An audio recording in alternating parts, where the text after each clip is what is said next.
자, 지난 28일 국회에서 간호법이 통과가 됐습니다. 자, 이를 두고 의사단체, 간호사단체의 입장이 좀 부딪히면서 분열이 가속화되고 있는 상황인데요. 자, 의료 공백 문제로 응급실 운영에 대한 불안감이 커지는 상황에서 의사, 간호사 역할 어떻게 정립할 수 있을지 관심을 갖는 분야입니다. 자, 오늘 의사 출신 이주영 개혁신당 의원 모시고 이야기를 좀 들어보겠습니다. 의원님, 안녕하십니까? 안녕하십니까? 자, 의원님, 말씀 전에 이거는 미리 좀 드려야 될 게, 어제 여야 당대표 회담 네. 있었는데, 어떻게 보셨는지 좀 궁금합니다, 의원님은. 굉장히 기대가 많았죠. 네네네. 아직 초유의 개원 개회를 못한 상황에서 그렇죠. 그래도 여야가 만났기 때문에 뭔가 좀 중요한 논의를 미리 하고 이제 국민들께 보여드릴 수 있는 게 있지 않을까 다들 기대를 많이 하셨을 텐데 네.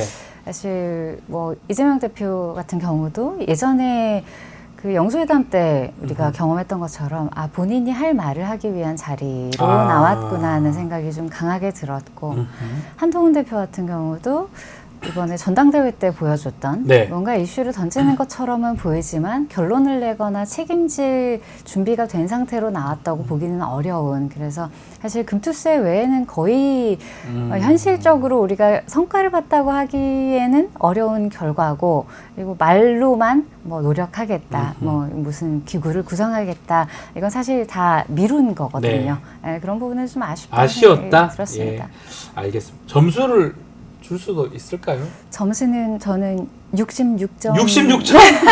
어떤 의미입니까? 이 비교섭 단체들도 3분의 1 정도의 기부를 주셨으면 좋지 않았을까 하는 생각은 했습니다. 딱 그 점수군요. 자, 우리 의원님 정계 입문 계기도 또 알고 계신 분도 많겠지만, 혹시 우리 애청자분들 위해서 왜 의원이 되셨는지 또 소개 좀 부탁을 제가 해도 될까요? 네. 저는 원래 소아청소년과 의사였고, 네.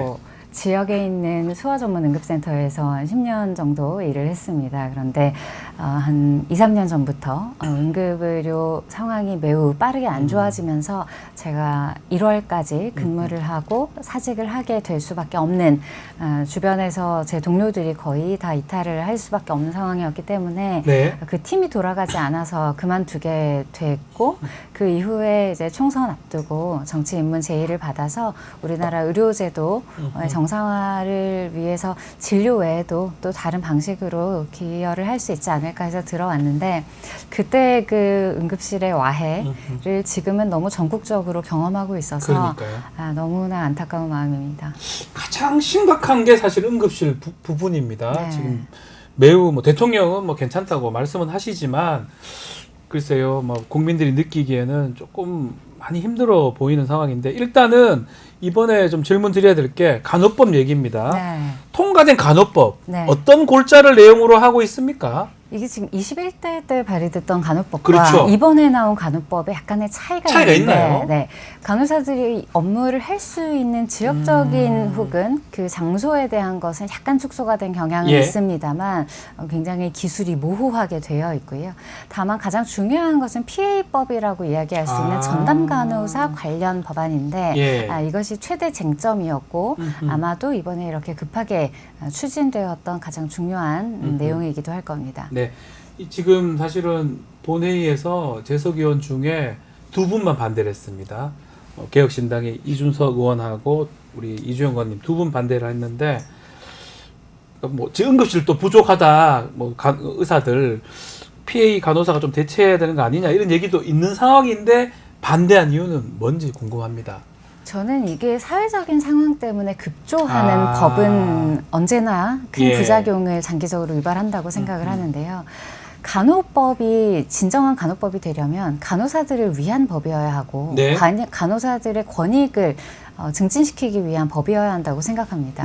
그런데 PA법이라는 것은 지금 의사들의 손이 모자라니 준비 없이 빨리 누구라도 투입을 하자는 취지에서 강행이 되고 있는 부분이 있고요. 네. 제가 반대했던 가장 큰 이유는 우리가 하나의 직역이라고 이야기를 하려면 공통된 수련 과정 그리고 공통된 인증, 시험이 될 수도 있고 자격증이 될 수도 있는데 그 과정을 거친 후에 그들이 하는 업무가 어느 정도 호환 가능한 상황이어야 호환이 돼야 되는데. 네, 하나의 직군이라고 우리가 명명하고 거기에 대한 권익을 이야기하건 의무를 이야기하건 할 수 있는 겁니다. 네. 그런데 지금 현재 굴러가고 있는 PA 제도 자체는 그 중에 어느 하나도 통일된 안이 없고 네. 심지어 현장에서는 하루 교육시켜서 바로 전담 간호사로 투입하는 상황인데 이것을 활성화시키기 위해 법을 신속하게 만든다? 저는 이것은 반드시 간호사들을 위험에 처할 수 있게 만드는 법이라고 생각했기 때문에 네. 반대를 했습니다. 한편으로는 지금 간호사들, 특히 PA 간호사들이 어느 정도는 의사 업무를 보조하고 있는데 네. 좀 업무를 침범할 일이 없는 거 아니냐. 지금도 좀 하고 있는데 네, 그것을 맞습니다. 법제화하는 거 아니냐. 네, 네. 이런 얘기도 있거든요. 지금은 법제화가 되어 있지 않고 아하. 의사의 지도 감독 하에서 아하. 수행되기 때문에 그 밑에서 하고 있다. 그 지도 감독 책임을 하에. 의사가 지는 것에 당위가 있습니다. 그런데 이렇게 돼서 현안은 포괄적 그리고 지금 수정하는 일반적 위임이라고 되어 있는데 네. 이렇게 되면 결과적으로 수행한 사람에게 책임이 가지 않을 수 없고 그것을 포괄 위임한 쪽에서도 전체 책임을 다 질 수는 없는 겁니다. 네. 그렇기 때문에 충분히 교육받지 않은 상태에서 책임만 더 가져가게 되기 때문에 이것은 더 제도의 보완이 필요하다 저는 그렇게 봅니다. 간호사들 얘기를 좀 들어보면 그나마 전문 인력으로 이렇게 인정받게 됐다. 또 처우 개선 얘기도 좀 많이 하고 있는데 네. 의원님은 어떻게 첫 번째 보십니까? 처우 개선에 대한 네. 이야기는 사실상 거의 들어가 있지 않습니다. 지원할 수 있다, 노력할 수 있다 이렇게만 되어 있어서 사실은 유명무실 하고요. 실제로 모든 간호사들이 이 법을 찬성하지 않습니다. 왜냐하면 전문 인력으로서 존중받으려면 사실상 그 직역이 대체 불가능할수록 더 존중받을 수밖에 없습니다. 예. 그런데 이것은 대체 가능할 뿐 아니라 어디로든 대체하는 의사 쪽으로도 대체할 수 있지만 조무사 쪽으로도 대체할 수 있고 요양보호사나 물리치료사 쪽으로도 아하. 의사가 위임하면 간호사라는 직역이 어디로든 대체품으로서 들어가야 하기 때문에 그래서 제가 이 법에 대해서 간호사 깍두기법, 간호사 상시동원법일 수 있다고 이야기를 했던 겁니다. 다만 지금 뭐 의사단체가 단식투쟁도 하기도 하고요. 근데 일각에서는 이제 보는 게 뭐냐면 이게 좀 밥그릇 지키기, 영역 싸움 아니냐, 의사, 간호사 간에 이런 비판도 있는데 이건 어떻게 보아야 됩니까? 그렇게 보이도록 지금 의료계가 움직이는 부분이 있습니다. 그래서 굉장히 그런 부분은 저는 우려가 되고 오히려 의료계에서 우려해야 하는 부분은 네. 이런 대학병원이나 수련을 담당하고 있는 병원들이 PA 활성으로 인해서 인력 구조가 굉장히 빠르게 재편될 겁니다. 네. 그렇게 되면 그 이후에는 전공의 즉 미래 전문의를 양성할 수 있는 교육의 생태계가 비과학적으로 파괴됩니다. 그 부분을 우려해야지 지금은 업무 영역 자체를 두고 밥그릇 싸움이라고 하기에는 지금은 서로에 대한 책임에 대해서도 생각하지 않고 있다. 저는 그렇게 봅니다. 자, 지금 뭐 댓글에 슈슈님, 또 로사 K님, 이주영 의원 보물이다, 응원합니다. 네, 글들도 사실 있긴 합니다. 자, 조금 요 부분도 한번 짚어봐야 될 것 같아요. 네. 윤석열 대통령이 국정 브리핑하면서 PA 간호사 또 의료 서비스 좀 응급 뭐 의료 서비스 자체를 전문의 PA 간호사 중심으로 바꿀 수도 있다라는 얘기도 했거든요. 근데 또 이전에 간호법에 대해서 거부권 행사도 했잖아요. 네네. 그러면 맥락의 입장이 바뀐 게 좀 이해가 안 되기도 하고 어떻게 그렇죠. 이해를 해야 됩니까 우리가? 사실 이 부분 때문에 상임위에서도 아하. 논란이 많았습니다. 요 얘기가 네. 많았죠. 이 이야기 거부권 때문에 행사할 때는 그때 PA 안 그렇죠. 된다고 했다가 지금은 또 PA로 하면 된다 이렇게 말하는 게 같은 상황인데 참 이해가 안 되네요. 본인 혹은 정부가 네. 이제 만들어 놓은 상황이 있고 그것을 빠르게 해결을 해야 하는데 네. 거기에 대한 정상적이거나 합리적인 대책은 없으니 네. 일단은 뭔가 임시 방편을 빨리 마련해야 해서 마음이 급했다. 이거 외에는 사실은 설명이 안 되죠. 논리적이지 않다 이 말씀이네요. 그렇죠. 거부권 그때는 행사할 법 때하고. 체계의 문제도 예. 분명하게 짚고 넘어갔었는데 지금 그런 부분도 하나도 바뀌지 않은 상태인데 갑자기 이걸 여당 쪽에서 더 급하게 요구를 하고 있으니 네. 야당 쪽에서도 뭐 답답하기도 하고 이해가 안 됐을 겁니다. 자, 아마 이렇게 된 게 의료대란, 이른바 응급실 뺑뺑이 이런 게 원인이 됐을 것 같기도 합니다. 요 질문도 한번 드려보겠습니다. 전공의들, 또 교수들, 응급실을 떠나는 이유 뭡니까?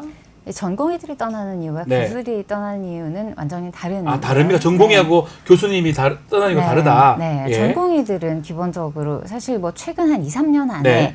뭐 필수 의료한다고 해서 위험한 거, 돈을 덜 버는 거 몰랐던 거 아니지 않습니까? 네. 알고도 지원을 했는데 전공의들이 떠난 이유는 그 선택에 대해서 정부가 실력 없는 의사들이 낙수로 가는 과다라는 인식을 주면서 아하. 거기에 더해 필수과니까 아무튼 앞으로는 우리가 통제하겠다는 시그널을 동시에 줬기 때문에 본인들의 미래에 대한 선택을 바꾼 겁니다. 그래서 전공의들은 이탈을 했던 거고요. 예. 그리고 교수들은 교수도 왜 떠나는 교수들은 겁니까? 계속 그 상황을 유지하고 있었죠. 그런데 아. 지금은 6개월 이상 사태가 지속되니 지금은 번아웃이 온 못 겁니다. 견디는 거네요. 네, 맞습니다. 이제 전공의 없이 혼자서 다 맡기에는 더 이상은 안 된다. 체력적으로도 물론 예. 힘들지만 여기에 제가 결국 사직할 수밖에 없었던 이유가 있는데 체력적으로 힘든 것도 물론 있겠습니다만 네. 두 번째는 주변의 응급실들이 문을 닫게 되면 남아있는 응급실로 환자들이 몰리게 되는데 다 몰려가죠. 네, 예. 그런데 그거는 체력의 문제만이 아니라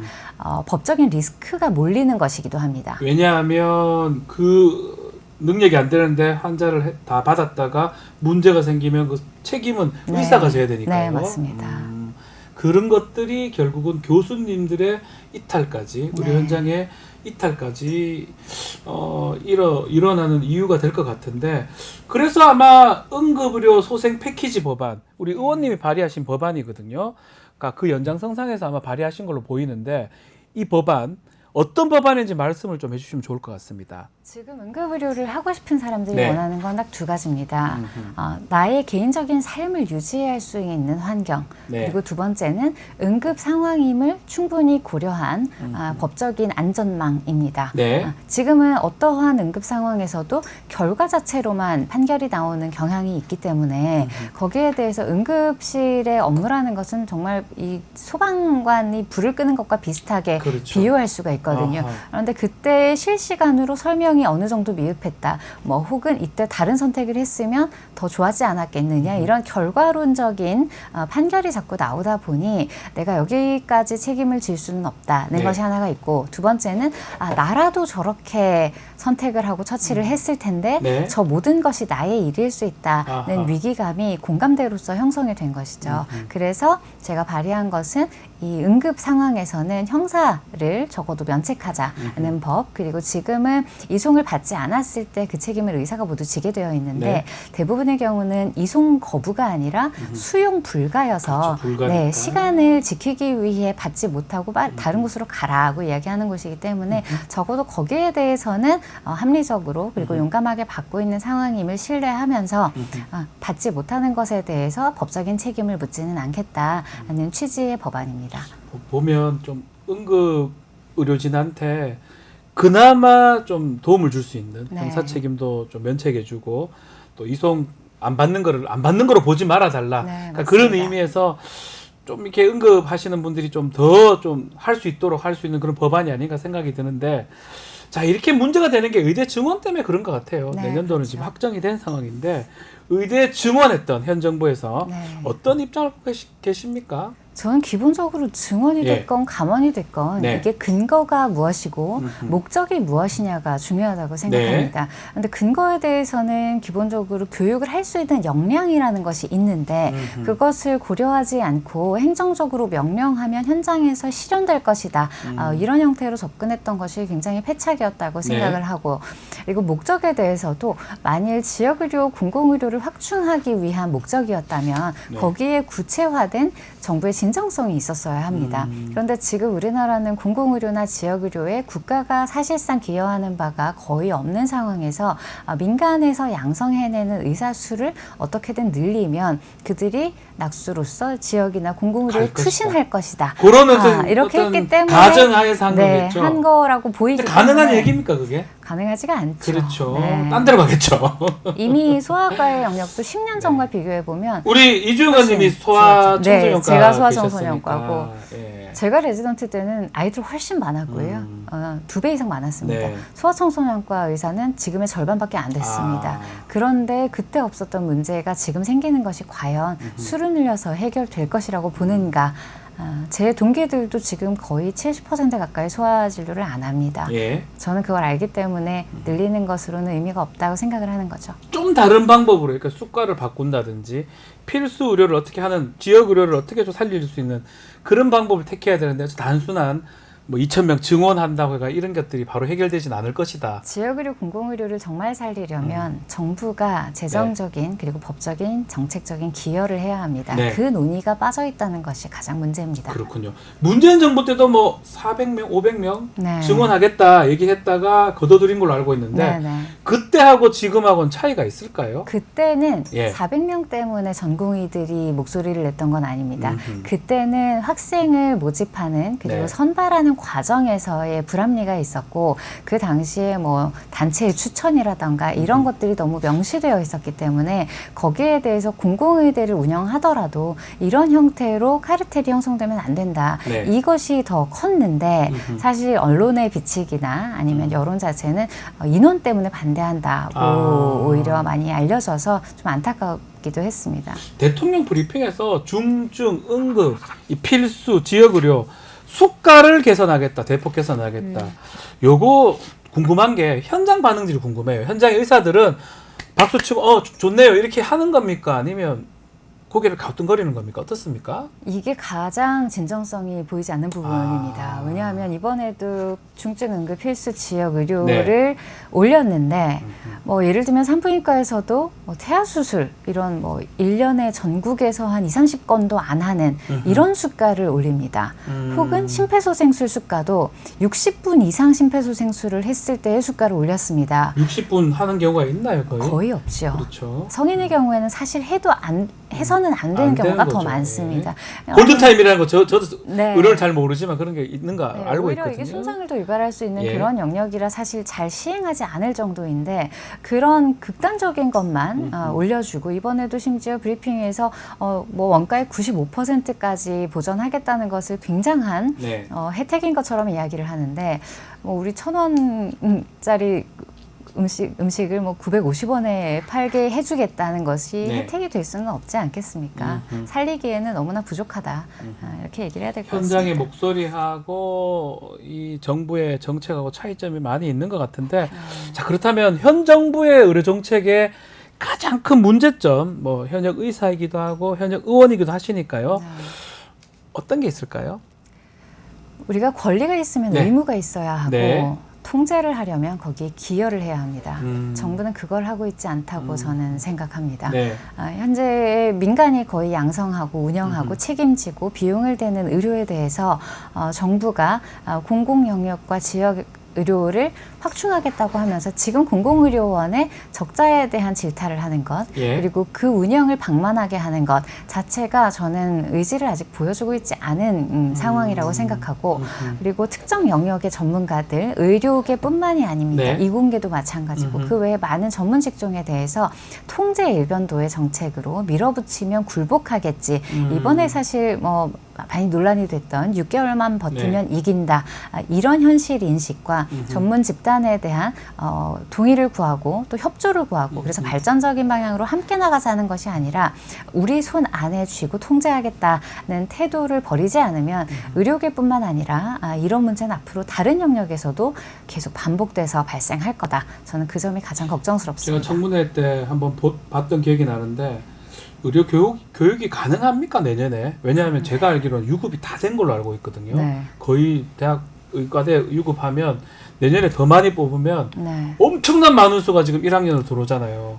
그렇죠. 그럼 수업이 가능한가요? 그 질문 제가 했던 의과대학 걸 기억하고 있는데. 교육에서 지금 교수 이야기도 나오고 기자재 네. 이야기도 나오는데 그건 참 마이너한 문제입니다. 가장 중요한 교육의 재료라고 표현할 수밖에 그러니까요. 없는데 그건 환자입니다. 환자가 많지 않은 상황에서 학생만 무한정 늘리는 것이 기본적으로 환자 진료에 대한 교육이 불가능하게 만들고 그렇기 네. 때문에 충북대가 특히 문제가 됐던 겁니다. 충북대 지금 200명 늘렸는데 원래 엄청 적은 병원 아닙니까? 네, 4배를 병상도 늘렸죠. 적고. 네. 그래서 이게 가장 문제고 질문을 많이 하시더라고요. 네. 그러니까 그걸 단적으로 예를 보여주신 거죠. 네. 충북대가 가장 맞습니다. 큰 문제다. 그러니까 내년에 뽑아봤자 학생들을 교육이 가르치기 불가능하고 어렵다. 지금 현재 우리나라 의료 제도에서 인턴 레지던트 TO가 정해져 있는데 네. 그걸 또 무한정 늘릴 수 없는 상황에서 우리가 앞으로 어떤 정도로 전문의들을 양성할 수 있겠는가 그 고민이 없다. 저는 그렇게 봅니다. 그러면 단적으로 마지막으로 지금이라도 의료 대란을 어떻게 극복해야 될지 증원 부분까지 좀 개혁신당 얘기도 듣고 싶고요. 어떻게 하면 또 제대로 좀 해결될지 본인 생각도 한번 말씀해 주시면 좋을 것 같습니다. 지금 전공의들이 다시 전공의 수련받는 것을 선택하지 않을 가능성이 높고 안 돌아오겠죠, 이제는? 이제는 돌아온다는 말 자체가 사실은 좀 의미가 없겠죠. 잘못 표현된 거라고 보고 더 문제는 의대생들도 앞으로는 수련에 대해 부정적일 겁니다. 왜냐하면 예전과 달리 수련 과정에서 많은 걸 배울 수 없는 환경이 되었어요. 이게 사실 한 10년 전부터 분만 참관 거부로부터 시작이 됐는데 네.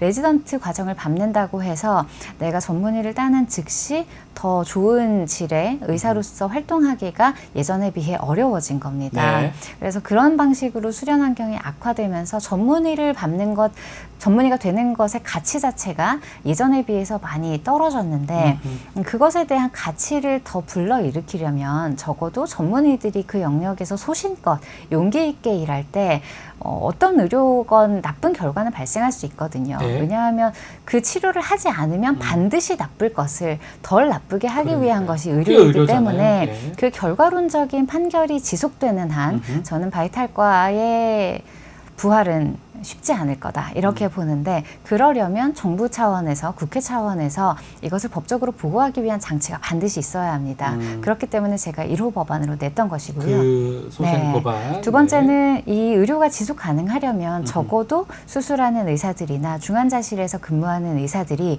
당신이 일할수록 적자가 난다는 이야기는 듣지 않게 해주어야 합니다. 그래서 OECD 평균 정도의 수가까지 올리는 것이 참 쉽지 않기는 합니다만 적어도 현실적으로 병원을 운영할 수 있을 정도의 수가는 충분히 책정이 되어야 하고 네. 그 과정에서 공공의료와 지역의료에 대해서는 국가가 분명한 재원으로서 지원이 들어가야 하고 그것이 신속하게 이루어져야 한다고 봅니다. 알겠습니다. 자, 오늘 말씀은 여기까지 듣도록 하겠습니다. 지금까지 이주영 개혁신당 의원과 함께했습니다. 오늘 말씀 감사합니다. 감사합니다.